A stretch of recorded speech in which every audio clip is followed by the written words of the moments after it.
홀로코스트 메모리얼이라고 하는 곳이 있다고 합니다. 저는 가보지는 못했는데 몇 달 전 꽃보다 할배라고 하는 프로그램에서 이곳을 방문해서 잠깐 화제가 되었고, 저도 그 프로그램을 통해서 저런 곳이 있다는 것을 알게 되었습니다. 혹시 사진 한번 보여주실 수 있으신가요? 네, 이렇게 생긴 2711개의 기념비가 이곳에 이 회색 콘크리트로 이렇게 만들어져 있다고 합니다. 이 다음 화면 한번 보여주시면 이렇게 서로 높낮이가 다른 그런 이 회색 콘크리트가 이곳에 있다고 하는데요.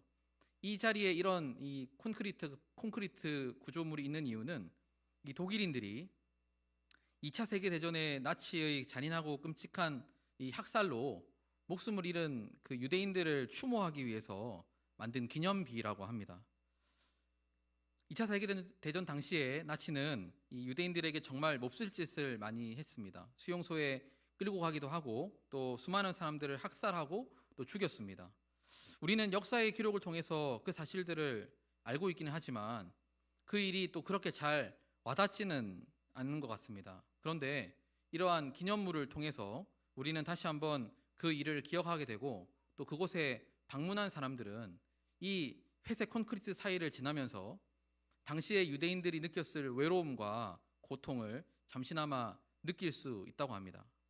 사실 독일인들 입장에서 이 당시의 역사는 수치스럽고 부끄러운 일입니다. 그런 기억은 숨기고 싶고 감추고 싶은 것이 사람의 당연한 마음일 텐데, 그래도 독일인들은 오히려 그 역사를 드러내고 또 사죄하는 마음을 표현하는 것 같습니다. 그런 의미에서 우리 옆에 있는 우리 이웃 나라하고는 또 많이 비교가 되는 그런 모습인 것 같습니다. 독일인들 입장에서는 감추고 싶고 숨기고 싶은 이 역사를 왜 드러내는 것일까요? 왜 그것도 수도의 한복판에 이런 기념비를 세워두는 것일까요? 거기에는 사죄의 의미도 있겠지만 거기에는 또한 중요한 의미가 담겨 있는데 바로 다음 세대를 위해서 그렇게 하는 것입니다. 다음 세대가 이 기념비를 보고 두 번 다시 그런 잘못을 하지 않도록 하기 위해서 그렇게 잘 보이는 것에 그것도 거대하게 이런 기념비를 세워둔 것입니다. 그러니까 결국 이 기념비라는 것은 다음 세대를 위해서 필요한 것이죠. 제가 오늘 말씀을 시작하면서 이 기념비에 대해서 말씀을 드리는 이유는 오늘 본문에서도 하나님께서 방금 말씀드린 그런 기념비를 세우도록 하시는 장면이 나오기 때문입니다. 여호수아 4장은 요단강을 건너는 중에 있었던 일들을 기록하고 있습니다. 지난 시간에 저하고 여호수아 3장을 살펴보셨는데 그때는 이 이스라엘 백성들이 요단강을 건너가는 전체 상황을 기록하고 있다면 이 4장은 요단강을 건너는 중에 일어난 몇 가지 사건을 집중해서 조명하고 있습니다. 그리고 똑같은 사건을 조금 다른 관점으로 이렇게 보여주기도 하고 있습니다. 그래서 이야기가 반복되는 부분이 있는데 바로 하나님께서 말씀하신 대로 이 기념비를 세우는 장면이 이 4장 본문에서 2번 반복이 되고 있습니다. 하나님께서는 이 범람하는 요단강을 상류에서 멈추게 하시고 이스라엘 백성들을 마른 땅으로 건너가게 하셨습니다. 이 장면을 어떻게 받아들이셨는지는 잘 모르겠지만 사실 지금 이스라엘 백성들이 요단강을 건너고 있는 이 상황은 그렇게 여유가 있는 상황은 아닙니다. 관광하듯이 그렇게 여유 있게 이 요단강을 건널 수 있는 그런 상황은 아닌 것 같아요. 이 상황은 긴박하고 그래도 긴장을 하면서 건너야 하는 상황입니다. 수백만의 사람들이 자기 가족과 또 가축들과 또 집안의 물건들을 챙겨서 요단강을 건너가야 하는 상황이죠. 그러니까 이 상황이 얼마나 긴박하고 또 긴장하고 집중해야 하는 상황이겠습니까? 빨리 요단강을 건너야 하는 상황이고 이제 건너고 나면 이제 가나안에서 본격적으로 전쟁을 준비해야 하는 상황입니다. 그리고 이러한 생각은, 이러한 인식은 이 여호수아나 지도자들뿐만 아니라 당시에 이스라엘 백성들 모두가 다 이런 생각을, 이런 인식을 하고 있었을 것입니다. 이제 강을 건너고 나면 본격적인 전쟁이 시작될 것입니다. 여리고 정탐을 통해서 확신을 가진 것은 사실이지만 전쟁을 해야 한다면 그래도 긴장해야 하고 집중해야 하고 준비해야 하는 것 아니겠습니까? 그런데 하나님께서는 이 요단강을 다 건너고 난 후에 이 여호수아에게 한 가지를 명령을 하셨습니다. 무엇을 말씀하셨냐면 각 지파별로 한 사람씩 제사장들이 언약궤를 들고 서 있는 강 한가운데 들어가서 돌을 하나씩 들고 와서 오늘 밤 그들이 유숙할 곳, 그들이 지낼 곳에 그 돌들을 각 지파별로 하나씩 두라고 말씀을 하시는 거죠. 제사장들이 여전히 언약궤를 들고 서 있었기 때문에 강은 아직 흐르지 않고 있었습니다. 하나님께서는 그곳에 12명을 보내서 각 지파별로 돌을 하나씩 가지고 오라고 말씀을 하셨어요. 강 중앙에 가서 돌을 들고 오라는 명령은 사실 지금 이 상황에서 그렇게 중요하거나 필요한 일이었을까 싶은 생각이 들지만 오늘 여호수아 4장은 이 이야기를 2번이나 기록하고 있습니다. 그러면서 하나님께서는 이 돌들을 굳이 가지고 오라고 하신 이유도 2곳에서 말씀을 하고 있는데 여호수아 4장 6절과 7절에 말씀을 하고 계시고 또한 21절과 24절에도 말씀을 하고 있습니다. 같은 내용인데 내용이 조금 다릅니다. 함께 6절과 7절 말씀을 읽도록 하겠습니다. 이것이 너희 중에 표징이 되리라. 후일에 너희의 자손들이 물어 이르되 이 돌들은 무슨 뜻이냐 하거든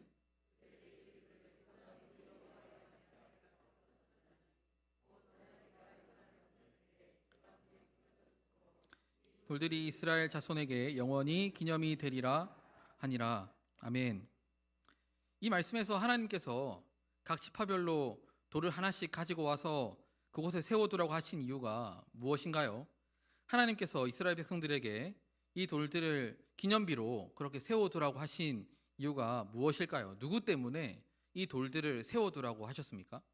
바로 그들의 자손들을 위해서, 그들의 다음 세대를 위해서 이 기념비를 이곳에 세워두라고 하셨습니다.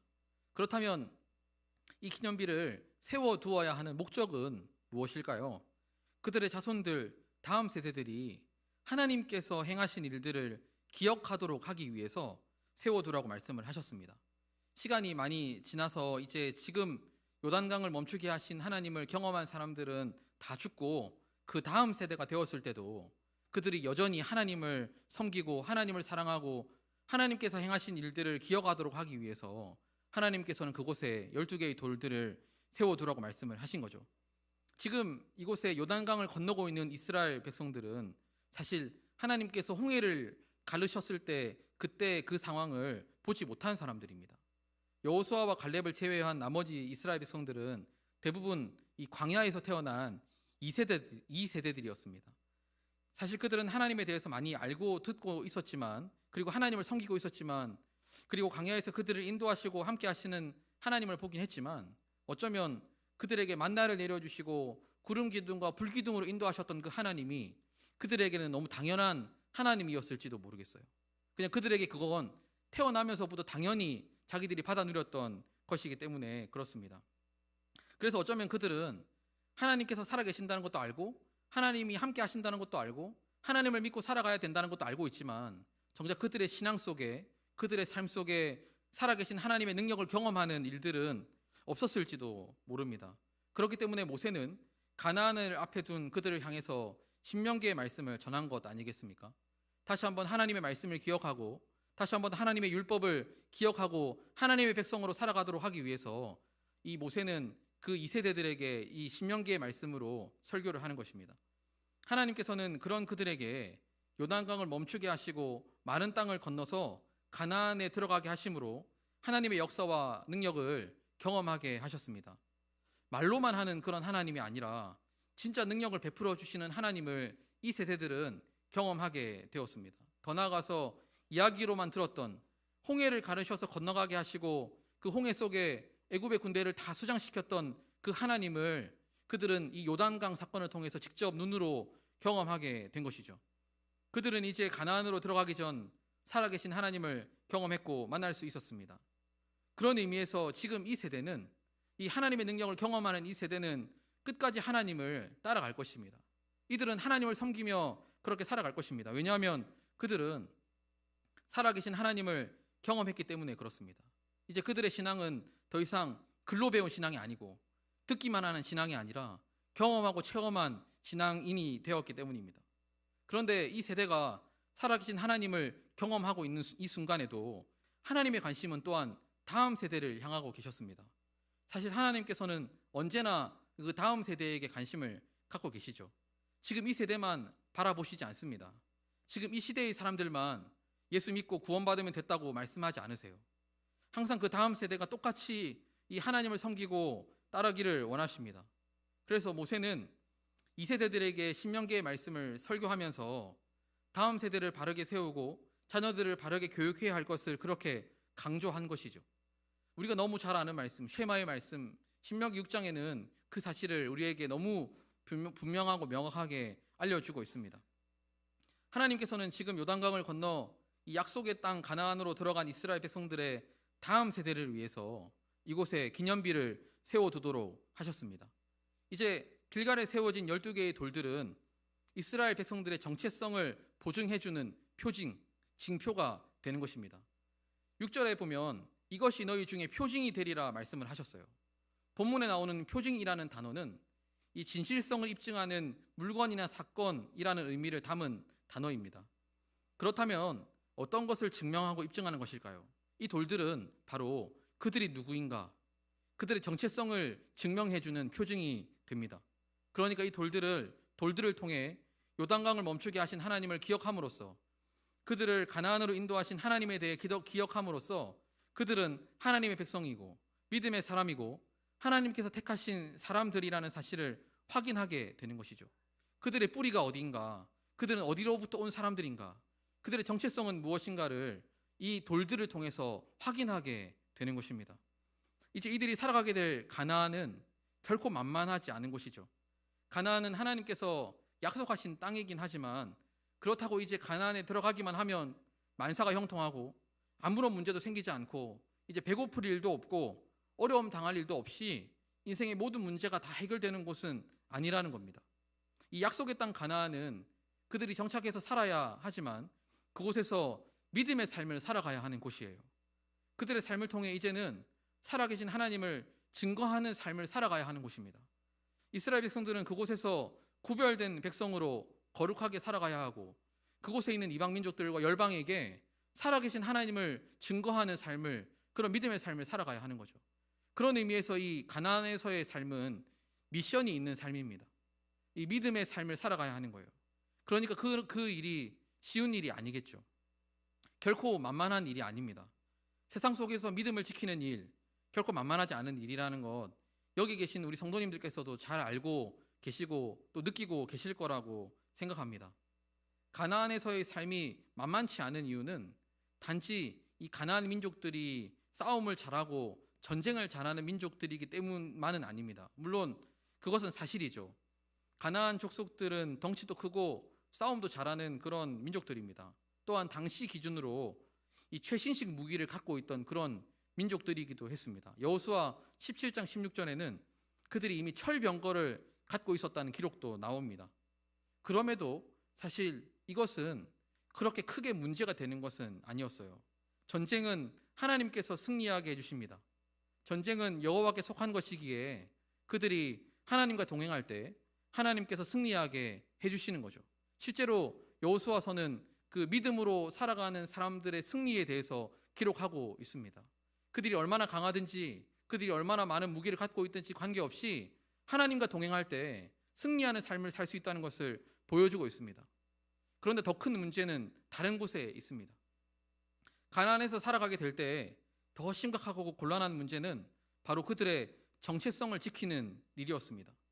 하나님께서 가나안으로 들어가는 이스라엘 백성들과 그 다음 세대를 향해 경계하셨던 것도 어쩌면 그들이 마음을 빼앗기고 하나님의 백성으로서의 정체성을 잃어버리는 것이었을지도 모르겠어요. 왜냐하면 가나안은 이미 강력한 문화를 형성하고 있었기 때문에 그렇습니다. 우상을 섬기는 신전을 중심으로 음란하고 퇴폐적인 문화가 가득했던 곳이에요. 그런 문화가 강력하게 형성되어 있던 곳입니다. 광야에서만 지냈던 이스라엘 백성들이 그곳에 들어갔을 때, 그런 문화를 접하게 되었을 때 그들은 그들의 마음을 빼앗기지 않을 수 있을까요? 어떤 사람들은 문화인데 뭐 어떠냐고 이야기를 합니다. 문화인데 인정해주면 되는 건 아니냐고, 나만 따라가지 않고 그냥 그 문화를 인정해주면 되는 것 아니냐고 그렇게 이야기를 하시는 분들이 있습니다. 그런데 사실은 그렇지 않습니다. 왜냐하면 우리의 마음을 빼앗는데 가장 강력한 도구와 무기는 바로 문화이기 때문에 그렇습니다. 뭐 할로윈이라든지 동성애라든지 아니면 술, 담배라든지 이런 것들은 이미 우리 사회의 한 문화로 자리를 잡고 있죠. 그래서 우리 아이들을 또 심지어 저희들까지도 많이 그런 부분들에서 혼란을 겪고 고민할 때가 많습니다. 어떤 사람들은 그런 고민을 하는 사람들을 보면서 문화니까 상관없는 것 아니냐, 문화니까 괜찮은 것 아니냐, 그냥 인정해주면 되는 것 아니냐라고 그렇게 이야기를 하시지만 문화가 가장 위험하고 무섭습니다. 우리의 마음을 빼앗는데 문화가 가장 강력한 힘을 갖고 있는 것이죠. 그리고 이스라엘 백성들이 들어가는 그 가나안에도 그런 강력한 문화가 이미 형성되어 있는 그런 곳입니다. 안타깝게도 이 성경에 나오는 역사서를 계속 살펴보면 이스라엘 백성들은 결국 이 가나안의 문화에 마음을 빼앗겨 버립니다. 더 나아가서 그들이 누구인지에 대한 그 정체성의 혼란이 오기 시작하는 거예요. 그러니까 그들 스스로 누구인지를 망각한 채 그 세상 사람들과 똑같은 가치관과 생각을 갖고 마음대로 살아가는 거죠. 마치 하나님이 없는 것처럼, 하나님은 존재하지 않는 것처럼 그렇게 살아가는 것입니다. 그리고 그러한 현상은 별로 시간이 많이 지나지 않아서 바로 나타나는데요. 불과 한 세대가 지난 후에, 그러니까 지금 이 여호수아와 요단강을 건너는 이 기적을 경험한 이 세대가 죽고 난 후에 바로 이러한 현상이 나타납니다. 이 하나님의 백성들이 그 세상의 문화와 세상 우상들의 마음을 빼앗긴 모습이 한 세대가 지나자마자 바로 나타나는 거예요. 사사기에 가면 이스라엘 백성들이 우상을 섬기고 가나안의 문화를 따라가는 모습들이 나옵니다. 하나님의 율법과 말씀을 떠나서 마음대로 자기 소견에 오른 대로 살아가는 모습들이 나오죠. 그러면서 그들이 이방 민족들로부터 어려움을 당합니다. 왜 그들은 이방 민족들로부터 고통을 당할까요? 정복하러 갔다가 왜 정복을 당한 채 그렇게 살아가게 되었을까요? 이스라엘 백성들이 정치를 잘 못해서? 전쟁을 잘 못해서? 아니면 외교 기술이 부족해서 그런 것일까요? 단순히 이건 그런 현상적인 문제가 아닙니다. 이건 영적인 문제인데 사사기 2장 8절에 보면 여호수아가 죽었다는 기록이 나오거든요. 그리고 그 다음 10절에 보면 사사기에 이스라엘 백성들이 왜 그런 어려움을 당하는지 그 이유가 나오는데 함께 말씀을 한번 읽어보도록 하겠습니다. 그 세대의 사람도 다 그 조상들에게로 돌아갔고 그 후에 일어난 다른 세대는 여호와를 알지 못하며 여호와께서 이스라엘을 위하여 행하신 일도 알지 못하였더라. 아멘. 많이 들었던 말씀이시죠. 다음 세대에 대해서 설교하거나 말씀을 나눌 때 항상 빠지지 않고 나오는 말씀이 이 사사기 2장 10절 말씀입니다. 여기서 뒷부분에 보면 이 여호와를 알지 못하는 그 다른 세대는 이스라엘을 위하여 하나님께서 행하신 일도 알지 못했다고 말씀하고 있습니다. 하나님께서 기념비를 세우라고 하셨을 때 그때는 하나님께서 행하신 일을 알도록 하기 위해서 기념비를 세우라고 하셨는데 그 다음 세대는 하나님을 알지 못하는 그 세대는 하나님께서 무엇을 행하셨는지조차 알지 못한 채 세상 가운데서 가나안에서 그냥 그렇게 살아가는 것이죠. 믿음을 지킨다는 것은 결국 정체성을 지키는 일입니다. 그리고 그 정체성이란 교회에서뿐만 아니라 우리가 살아가는 삶 속에서 그리스도인으로서의 정체성을 지키며 살아가야 하는 거죠. 나는 누구인가? 나는 어디서부터 왔는가? 하는 것을 나의 삶 속에서 기억하고 그렇게 살아가는 것이 믿음의 삶이라고 생각합니다. 나의 삶 속에서 나는 그리스도인임을 깨닫고 그리스도인으로 살아가는 그것이 믿음의 삶이라고 생각합니다. 하나님께서는 길갈에 12개의 돌들을 세우시면서 그들에게 이것을 분명하게 하고자 하셨어요. 지금 이 세대뿐만 아니라 그들의 자녀들이, 자손들이, 다음 세대가 나는 누구인가, 어디서부터 왔는가 라는 질문을 던졌을 때 분명한 해답을 주기 위해서 하나님은 지금 이곳에 길갈에 12돌을 세우라고 말씀을 하셨습니다.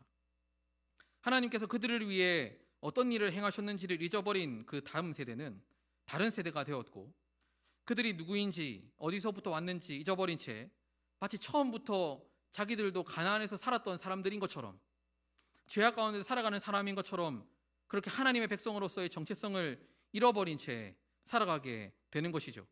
그래서 하나님께서는 그곳에 그 돌 12개를 두라고 하신 겁니다.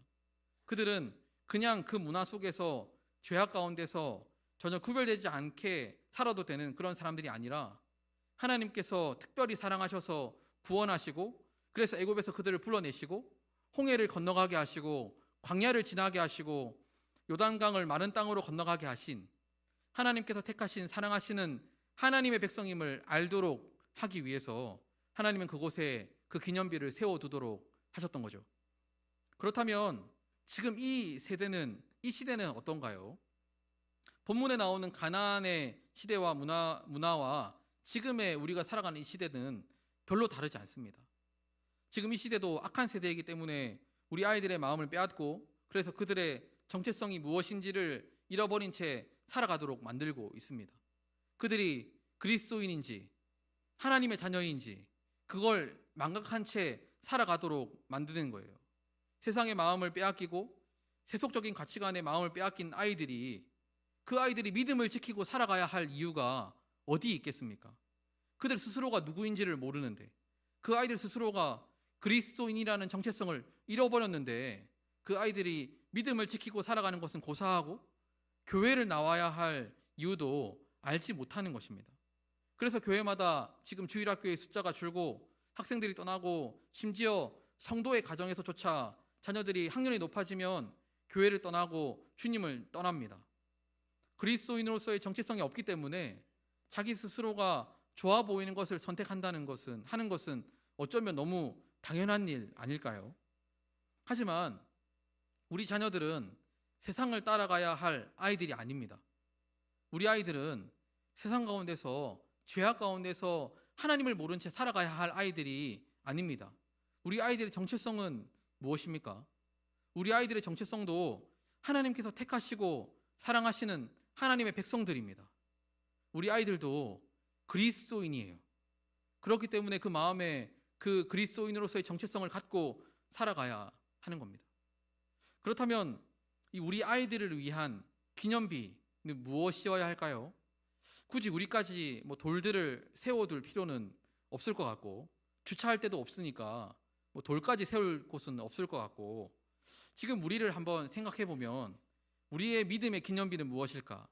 우리는 무엇을 보고 믿음을 확인하고 우리의 정체성을 확인할까? 가만히 생각해 보면 우리 믿음의 선배들의 삶을 보고 우리도 그렇게 따라가기를 바라보고 살아가는 것 같습니다. 우리가 한 번씩 양화진이나 저기 순천에 있는 애양원을 찾아가는 이유가 무엇입니까? 솔직히 거기에 가면 별로 볼 건 없어요. 그렇게 막 찾아갈 만큼 대단하게 꾸며놓거나 볼거리가 많은 것은 아닙니다. 그럼에도 우리가 그곳에 가서 많은 것을 느끼고 돌아오잖아요. 그곳에 가면 우리가 마음에 은혜를 받고 감동을 받고 삶의 결단을 가지고 다시 돌아오지 않습니까? 이번에 우리 청소년부에서 비전 트립을 준비하고 있는데, 가장 첫 번째 모임에 다 같이 양화진 선교사 묘역을 다녀왔습니다. 그리고 조별로 선교사님 한 분씩 정해서 그 선교사님들의 삶에 대해서 조사하는 시간을 가졌거든요. 가서 그 선교사 묘역을 돌면서 같이 이야기도 듣고 설명도 듣고 그렇게 돌아왔습니다. 아이들이 돌아와서 함께 나눴었는데, 아이들이 그곳에서 가장 많이 느꼈던 것은 다른 것이 아니라 바로 그 선교사님들의 삶이었어요. 그 믿음으로 살았던 그 선교사님들의 삶을 가장 많이 느끼고 돌아왔습니다. 복음을 위해 살았던 선교사님들의 삶을 그들이 보고 온 거죠. 거기에 전시되어 있는 것들이나 무덤보다 그분들의 믿음의 삶을 느낄 수 있었기 때문에 그것이 의미가 있는 것 아니겠습니까? 손영원 목사님의 삶은 우리에게 나도 저렇게 살아야지, 그리스도인이라면 저렇게 살아야지, 주님의 제자라면 저렇게 살아야지 하는 그런 기준과 기념비가 됩니다. 그분의 그 믿음의 삶은 우리로 하여금 그런 것들을 결단하게 만들고, 저렇게 살아야지, 저게 믿음의 삶이지 하는 것들을 깨닫게 만드는 거죠. 우리는 그 믿음의 선배들의 삶을 통해서 우리가 누구인지, 믿음의 사람은 어떻게 살아야 하는지를 다시 한 번 더 깨닫게 되고 하나님의 일하심을 기억하게 됩니다. 살아계신 하나님의 역사를 우리는 다시 한 번 더 우리의 마음에 새기게 되는 거죠. 그리고 이것은 지금 우리 다음 세대들에게 너무너무 필요합니다. 우리 자녀들에게도 그들의 정체성이 무엇인지 분명하게 보여줄 필요가 있습니다. 우리 아이들에게도 분명하게 보고 따라갈, 딱 보면 하나님을 느끼고 하나님을 만날 수 있는 그 기념비가 우리 아이들에게도 필요한 거죠. 그러한 기념비는 지금 더 악한 세대를 살아가는, 더 팍팍하고 사실은 미래가 보장되어 있지 않고 길이 보이지 않는, 지금 오늘 날씨처럼 추운 시대를 살아가는 우리 아이들과 청년들에게 너무너무 필요합니다. 무엇을 보고 어떻게 살아가야 할 것인가, 나는 어디서부터 온 사람인가를 깨닫게 해줄 그 기념비가 필요한 것이죠. 여러분, 우리가 다음 세대를 바르게 세워야 한다는 이야기를 많이 합니다. 특히 저는 교육부서를 담당하고 있는 목사라 더 그런 이야기도 많이 하고 많이 듣고 또 그런 이야기에만 이 귀를 기울입니다. 우리가 왜 다음 세대를 바르게 세워가야 할까 많은 고민을 하고 있죠. 하나님께서 다음 세대에게 마음을 두시는 이유가 무엇이라고 생각하십니까? 우리가 왜 다음 세대를 세워가야 할까요? 단순히 30년, 40년 후에 교회의 빈자리가 더 늘어갈까 봐, 그래서 주일학교가 줄어들까 봐서 다음 세대를 세워가야 할까요? 주일학교가 완전히 사라지고 교회가 문을 닫을까 봐, 우리 한국교회도 나중에 영국교회처럼 혹시 될까 봐 그게 무서워서 다음 세대를 세워가야 할까요? 저는 결코 그런 이유가 다음 세대를 세워가야 하는 첫 번째 이유는 아니라고 생각합니다. 우리가 거기에 마음을 쏟고 그 아이들이 보고 따라올 기념비를 바르게 세워야 하는 이유는 그 아이들 한 사람 한 사람의 영혼을 위해서 그렇게 해야 합니다. 교회가 문을 닫는 것보다 더 심각한 문제는 그 한 영혼이 바르게 세워지지 못해서 하나님의 자녀로 살지 못하고 세상에서 죄의 종로로 타며 이 땅에서 천국을 누리지 못한 채 이 땅에서 지옥처럼 살다가 결국에는 영원한 죽음에 이르게 될까 봐, 그래서 그것 때문에 우리는 다음 세대를 세워가야 하는 것입니다. 말씀을 마무리하면서 오늘 24절에는 하나님께서 이렇게 했을 때, 이렇게 기념비를 세웠을 때 두 가지 유익한 점이 있다고 말씀을 하시는데, 첫 번째는 모든 백성이 하나님의 손이 강하신 것을 알게 되고, 두 번째는 우리가 항상 하나님을 경외할 수 있다고 말씀을 하셨어요. 특히 여기서 두 번째 우리는 지금 이 세대와 그 다음 세대를 말씀하시는 것입니다. 그러니까 하나님을 기념하는 기념비를 바르게 세울 때 우리 자녀들이 항상 하나님을 경외하는 삶을 살아갈 뿐만 아니라 이 모든 백성들이 하나님의 위대하심을 알게 된다는 거예요. 우리와 우리 자녀들의 믿음의 삶을 통해 우리 하나님이 영광 받으십니다. 다른 것으로 하나님은 영광 받으시지 않고 우리가 이 땅에서 우리의 정체성을 지키고 믿음으로 살아가는 그 삶을 통해서 우리 하나님은 영광 받으십니다. 그런 의미에서 저와 여러분의 삶이 이 믿음과 신앙의 기념비가 되기를 간절히 소망합니다. 우리의 뒷모습을 보고 따라오는 수많은 자녀들이 있습니다. 수많은 다음 세대가 있고 특히 우리 신일교회에는 수많은 어린아이들이 있습니다. 그 아이들도 여전히 믿음의 삶을 살아갈 수 있도록, 그리스도인으로서 살아갈 수 있도록, 그런 정체성을 갖고 살아갈 수 있도록, 그리고 그들이 혼란스럽고 힘들고 어려움을 겪을 때 믿음의 선배들의 삶을 보고 하나님을 기억할 수 있도록 우리도 그런 믿음의 삶을 살아가게 되기를 간절히 소망합니다. 함께